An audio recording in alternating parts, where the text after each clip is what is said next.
I mean, it's only been so recently, very recently, that we began to see the emergence of evolutionary psychology and the association between the study of the human psyche and the study of animals, or ethology, animal behavior, and so on. This is a recent development in Western psychology. And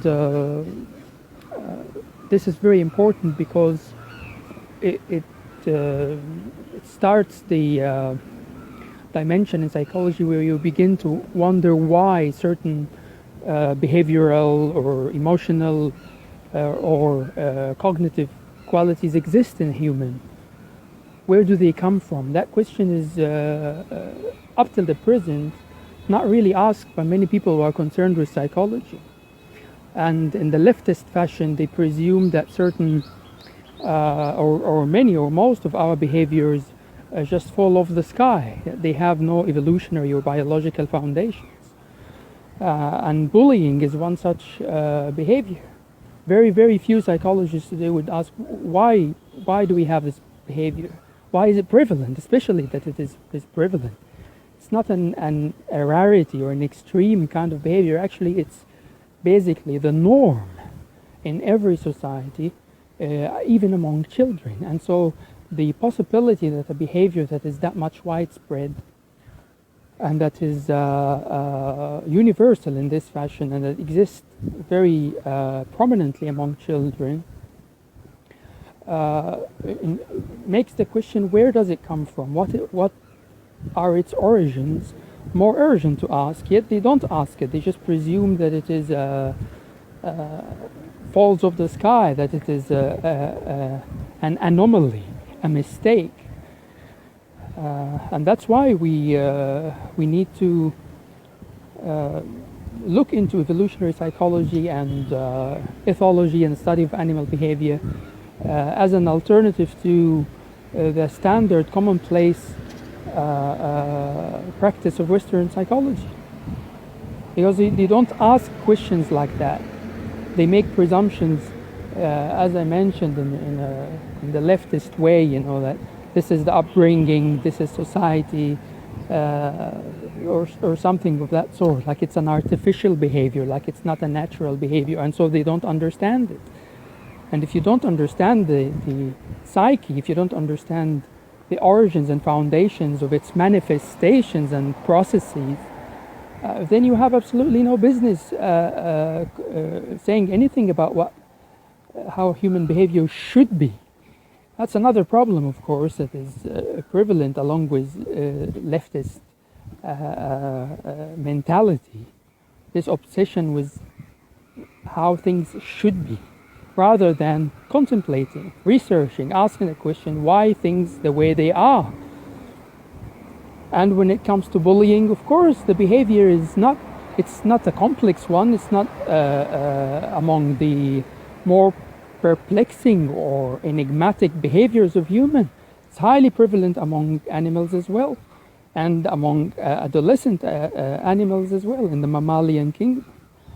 And so, the path is wide open to understanding its origins and to recognize that it exists in us for evolutionary reasons and biological, on the basis of biological foundations. So then the next step is to ask, and what is the evolutionary utility of behavior? And this is very important. This is a general rule that is also not quite rarely found among psychologists, to ask the question or to recognize the fact that every behavior and every emotional mechanism, cognitive mechanism, is evolutionary. Nothing falls off the sky. Nothing is entirely based on the environment or the society. Everything, without exception, has a biological origin and evolutionary utility. It is meant to help us survive, individually and collectively. And this is very important too. Before you could say anything about any behavior, bullying or otherwise, it's important at first to fully cover the question of what is its evolutionary utility? Why does it exist in us? What are its biological foundations, so on and so forth? If you don't do this homework, then again, you really have absolutely no business saying anything about human behavior or how people should behave and so on and so forth.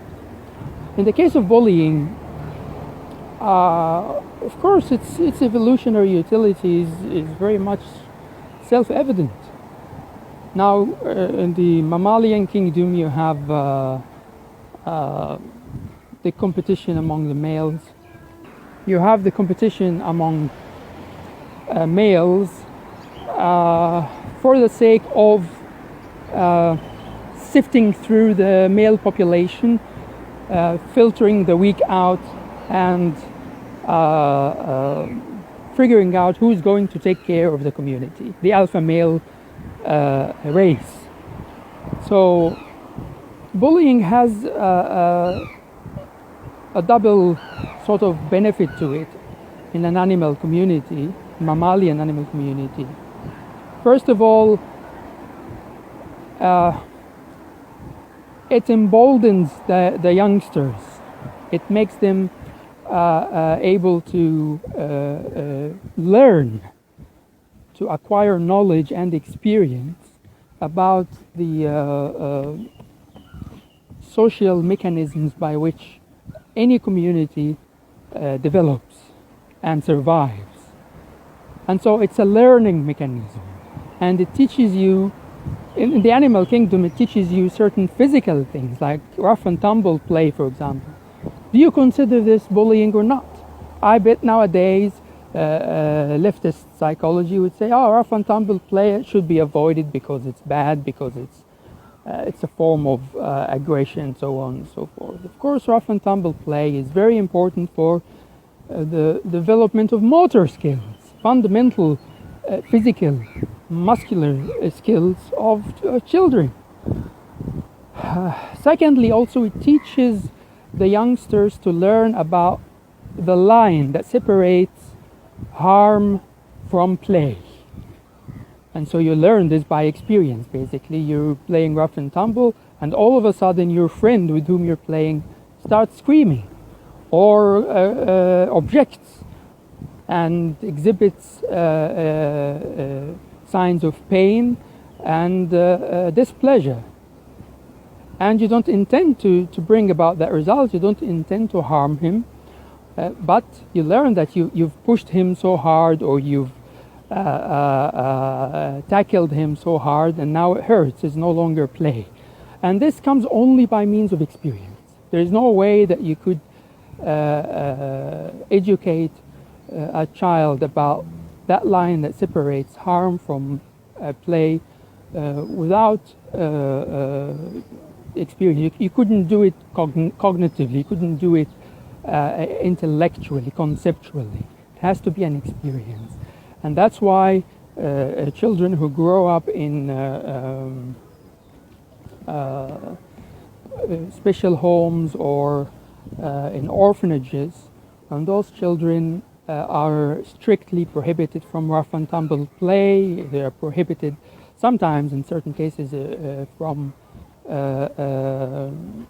physical forms of interaction. And they grow up into adulthood not knowing or not having had that kind of experience, and they become extremely timid in their physical interactions, even later on with their own children as they grow into adulthood and make families and so on. There is evidence actually that they are less inclined to play with their children physically. And so this really shows you the extent by which this form of physical interaction at childhood, including that which results in harm, is actually necessary in order for children to intuitively grasp the reality of harm, physical harm. It requires that you actually inflict harm on someone unintentionally in childhood in order for the child to learn, oh, so that's the line that separates play or teasing or whatever from harm. And that requires harm to happen.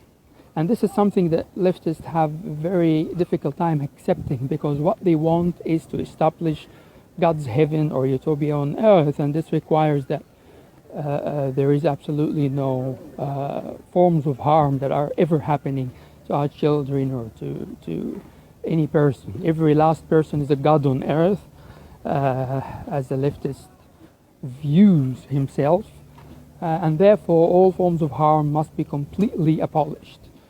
And of course this is not just practically impossible, but also psychologically undesirable, because as I was just mentioning, harm is absolutely necessary as an experience in order for a person to learn about it, to discover it. It must happen. Now, bullying, of course, is not a form of unintentional harm. It is an intentional form of harm. And this gives it the reputation of being immediately very bad, very horrible, must be stopped. But that's also a wrong view. And it's a view that, again, does not take into consideration the evolutionary utility of such behavior. Any behavior that is widespread, that is prevalent across different cultures, and especially when we find it to be that much prevalent among children or adolescents, is definitely an evolutionary behavior. It's a behavior with an evolutionary utility. It seeks to benefit either the individual or the community or both. Now, bullying does a different function. It helps people learn not about the other, not about the harm that is inflicted on others. It does that to a certain extent, but its main utility is that you will learn about yourself. That's why bullying is so important. It's actually absolutely necessary.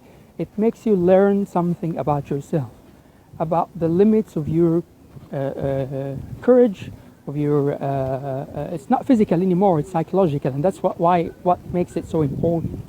Because when you are challenged by your peers, the thing that you learn in that case is how far can you go into standing up for yourself or challenging them back, and so on and so forth.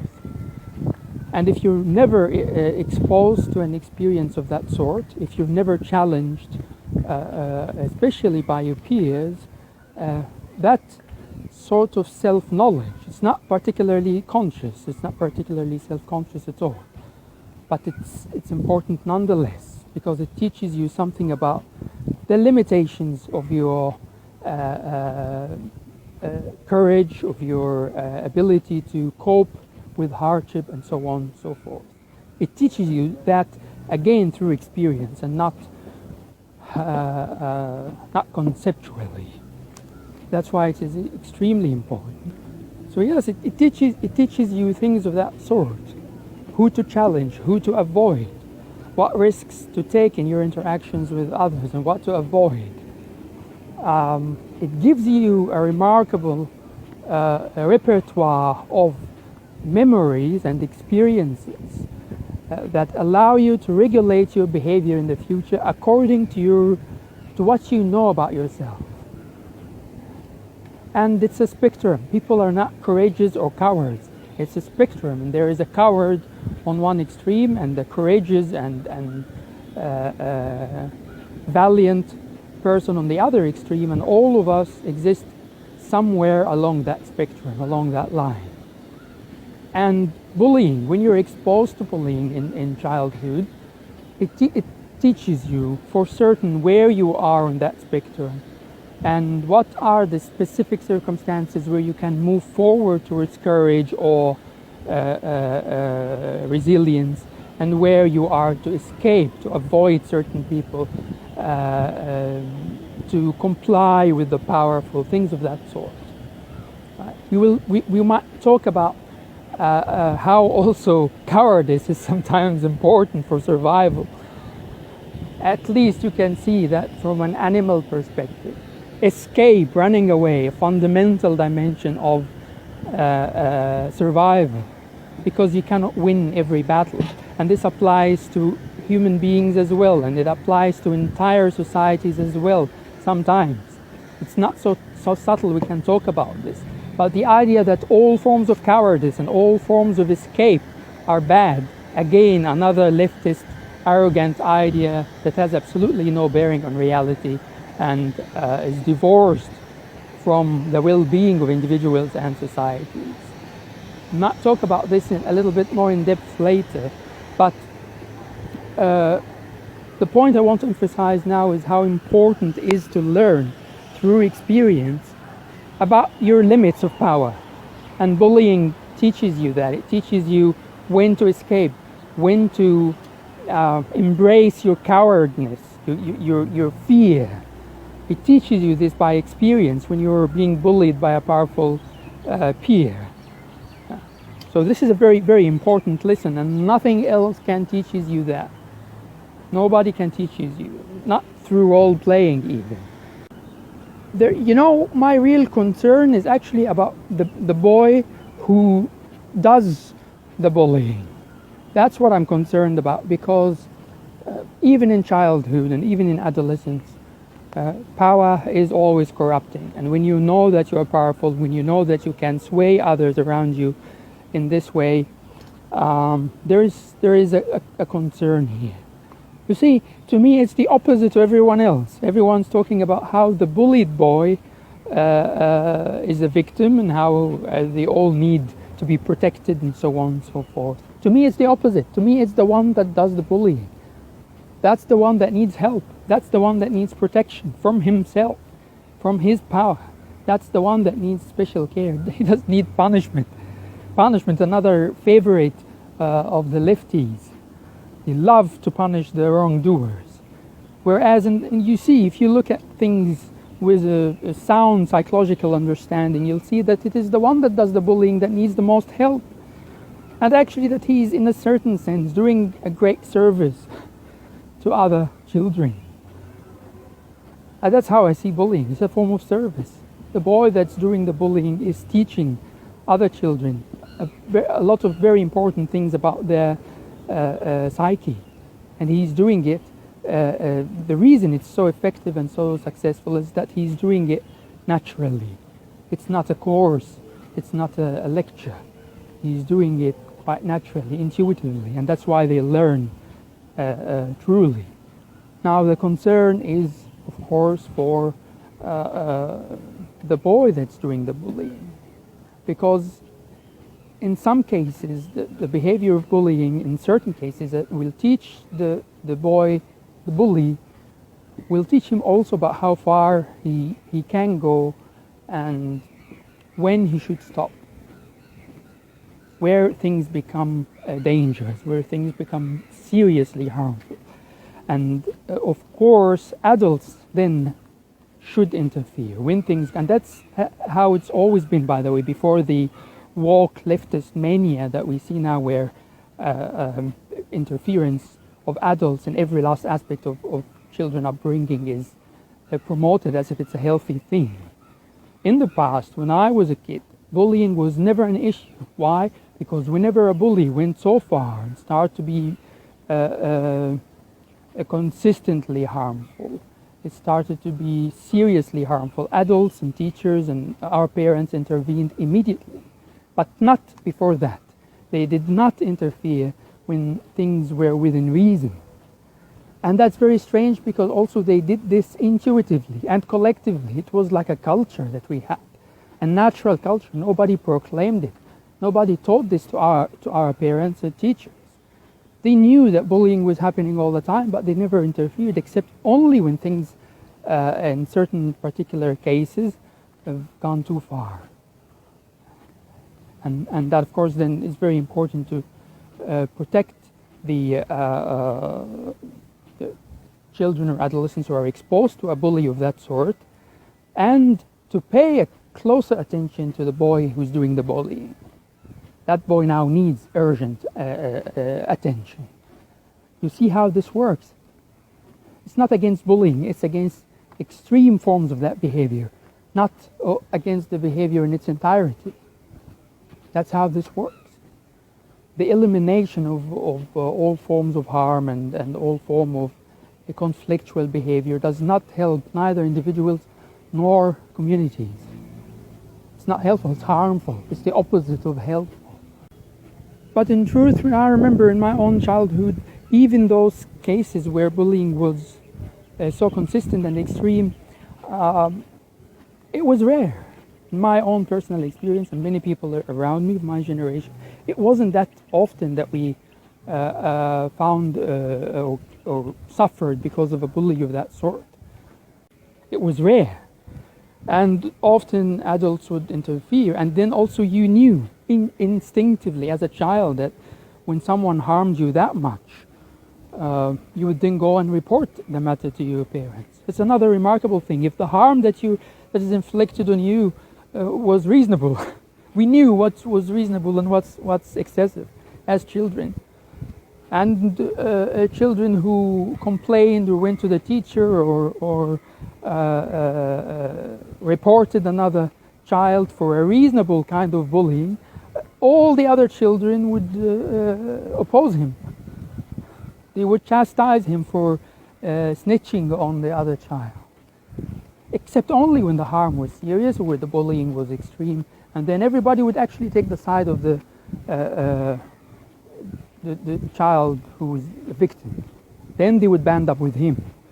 All this happened naturally, instinctively, intuitively. We didn't need a lecture from a psychologist. We didn't need educational videos that are against bullying in its entirety as a behavior.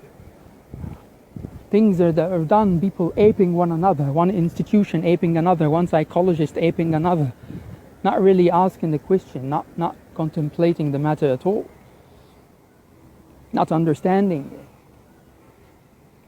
And so, given the rarity of these kind of extreme forms of bullying or behavior, I think it's important to re-examine our understanding of that behavior and the need for intervention with it. In many cases, I see that adults are becoming obsessed with interfering with every last aspect of child well-being, where it is absolutely not necessary.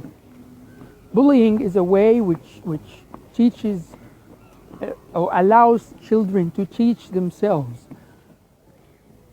one of the most vital and significant aspects of societal existence and coexistence. And it teaches the bully as well.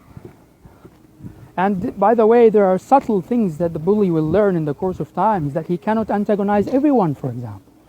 That he needs to have some friends, that he needs to do service also. Sometimes you will go to the bully for protection.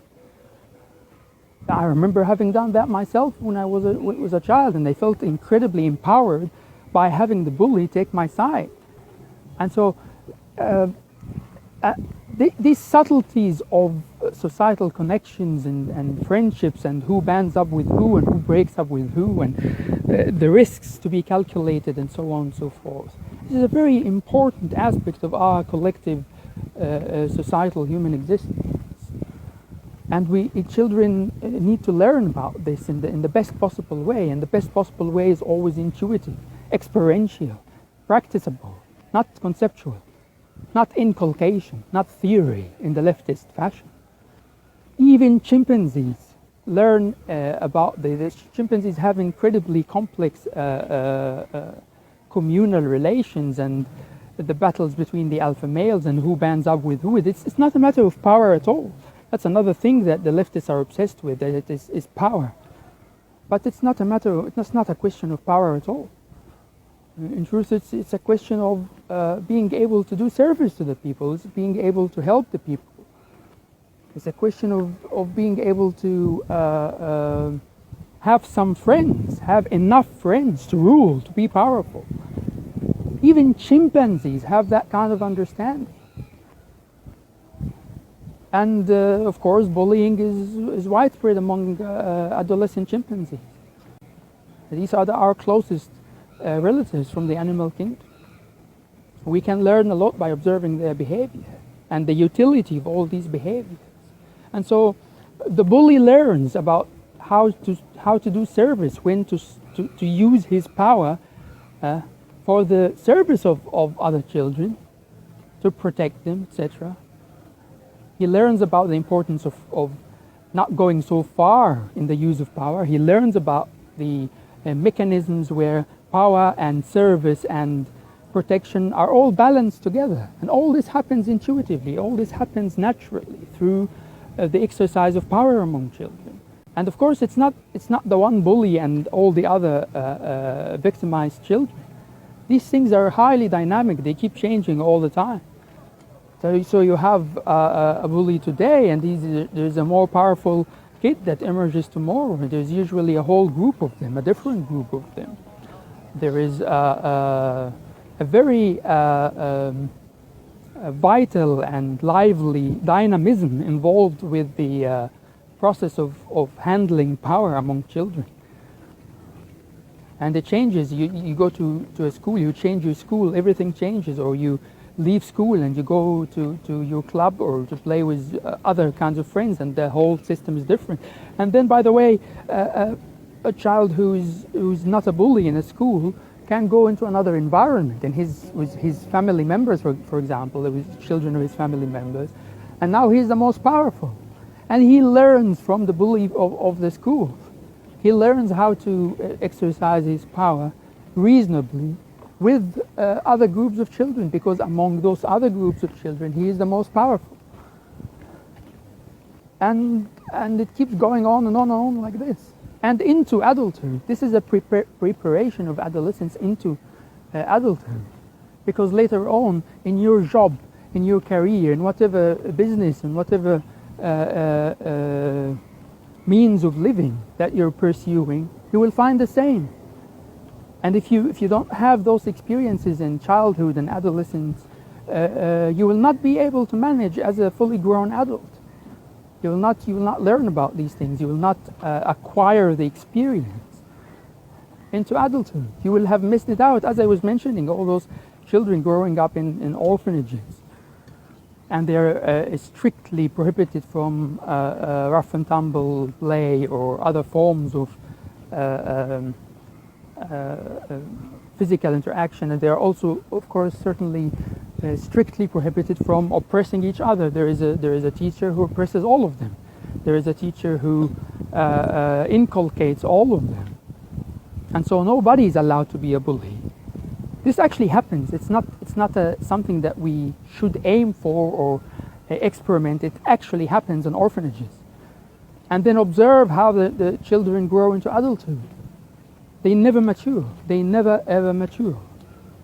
And they don't know how to use their bodies appropriately. As I was mentioning, there is evidence that they have fear of interacting with their own children in a bodily fashion. They don't touch them enough. They don't play games, physical games with them enough, compared to a child who grew up in a normal environment. And then also psychologically, it's not only physically, but also psychologically. What happens is that they have a problem in handling power, in responding to power, and in exercising it themselves, because they don't have any experience. They don't have a genuine, intuitive experience.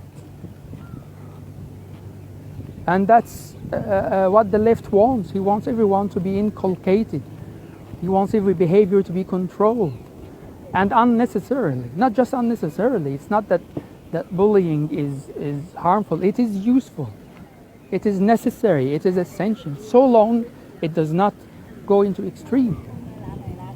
Now, of course, every now and then you will get a child being hurt. I was hurt so many times, but it's through hurt that we learn. It's through hurt that we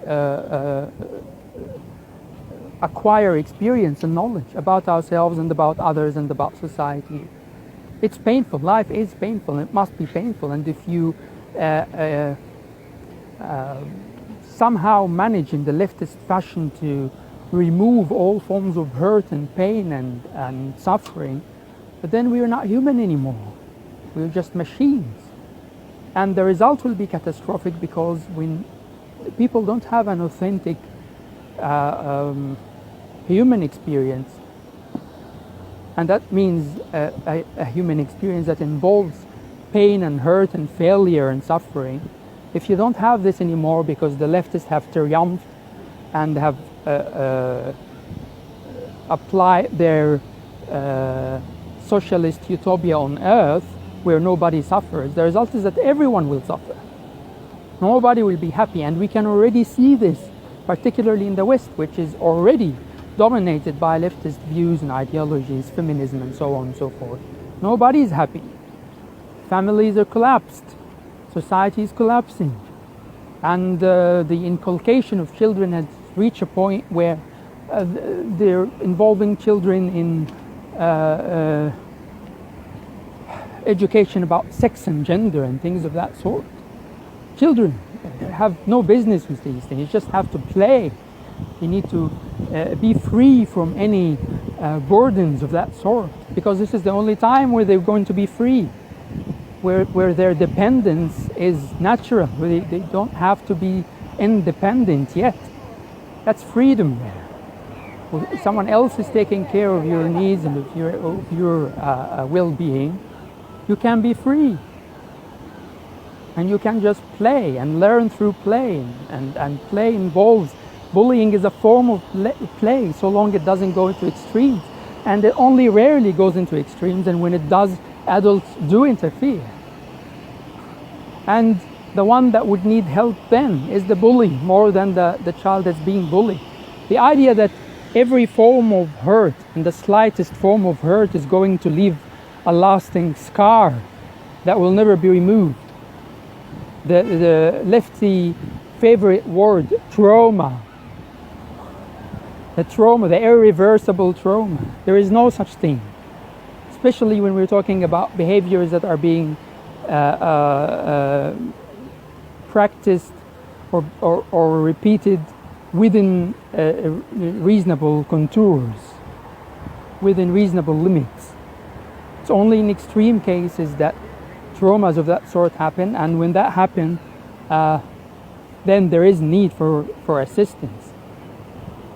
But that happens rarely. It's not a common thing. The bullying that you're so much against is a common thing, it's a prevalent thing, it's been there for a long time, and people survived, I suppose. People survived quite well. They learned from it, as I was just explaining. It's not a bad thing at all. It's only when things go into extreme, and luckily, and I think for natural reasons, due to God's grace or something like this, that things go to such extremes in any society only very rarely. Just that some people are obsessed with these extremes, and they speak as if it's a normalcy in society. There is not a single society in which extreme behavior is common, because it wouldn't be extreme anymore. And that happens in certain cases where murder goes, increases, or robbery or something of that sort. And then it's a disaster. It's a society in disaster. But you will know that you will live in one such society when extreme things go so far like that and become prevalent like that. Then you have a reason to make educational videos and give lectures about the dangers of these extreme behaviors. So long the behavior is within natural limits, then don't interfere. Shut up and try to understand the importance of these conflictual and hurtful forms of interaction. So long the hurt is not leading to traumas or irreversible scars. And so, instead of trying to educate others about these kind of behaviors, you ought to attempt to educate yourselves as adults, as responsible adults who are acting as if you know what's good for others and what's good for society. You should teach yourself first, you see, and try to learn about the existence of that line that separates play from hurt, that separates an acceptable and actually important form of conflict or pain or suffering with one that is not acceptable, that is extreme. Teach yourself first about these distinctions, because they are so important to understand, and because if you don't understand them, you have absolutely no business telling people what to do and what not to do. And the strangest thing is that in the past, in the very near past, when I was a child, there was absolutely no need to remind people of these distinctions, because they acquired them naturally, intuitively, as I was explaining. Our parents didn't need anyone to tell them the difference between an acceptable form of bullying and an extreme one. Adults didn't need it. It was instinctively in their minds. Everybody knew, even children. As children, we knew. If you reported a child for hitting another in a normal context, everybody would be against you. It would be a snitch. But if you've gone too far, and then everybody will be against you. Even as children, we knew these distinctions. But today, we have lefty adults all over the place, in the field of education in particular, and many of them also in the field of psychology, who have lost this natural sense because of too much thinking, I suppose, too much theory, or because they have jobs that they want to keep, papers that they have to write, they have to be important, to come up with important things about the world, either because it feeds their egos or because that's how they keep their career going. And it's all miserable things, harmful things, the opposite of useful. And I'm saying this because I've been watching more and more of these anti-bullying educational videos and lectures and so on and so forth. And it's just baffling to me. We're talking about people who are leaders in the fields of education and psychology. And they've got it all wrong. They've got it all upside down. It's really baffling to me that we've gone so far in our ideological and conceptual constructs that we've lost touch with our natural and intuitive and instinctive sense of what's right and what's wrong, what behavior is to be tolerated and what to be fought and suppressed. And especially with children, because you're playing with fire here. If you don't know what you're doing, you're going to deprive children from... Now competitive sports are prohibited in many schools in the West. Basketball, football, any form of competition is prohibited in many schools in the West now. That's the legacy of leftist education and leftist psychology. The issue is very serious. Of course, you deprive children from rough and tumble play, from competition, so on.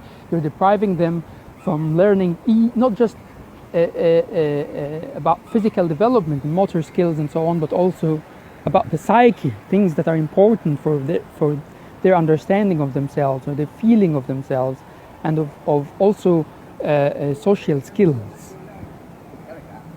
and cognitive skills about the assessment of risk, opportunity, and so on and so forth. Now it's a long topic. I can talk about it later perhaps.